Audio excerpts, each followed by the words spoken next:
Ал енді мына ағайын, бұл енді осы бесіктің тойдың негізі біз сыртқа шығып кетеді деп ойлаған жоқпыз. Бұл негізі өзі тойдың іште болатын нәрсе. Бұл жерде тамаданың қатысы жоқ. Тамада деген бұл жерде біз өзіміз әкелдік те сюрприз қылып жасадық. Бұл бесік мусорға кететін бесік емес.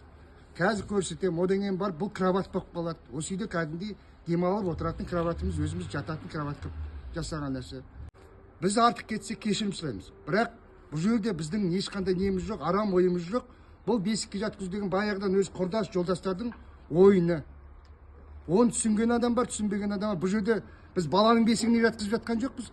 Су жаңадан жасаттық, ортасына алдық, кровать болып қалды қазір. Кровать болып жататын өзі несі шыққысы. Басқа ешқандай бұл арам ойынмен, арам немен жасалынған нәрсе емес. Бұл жерде жарастың ешқандай кінәсі жоқ тамаданың. Мына кісінің де кінәсі жоқ. Бұл жерде біз өз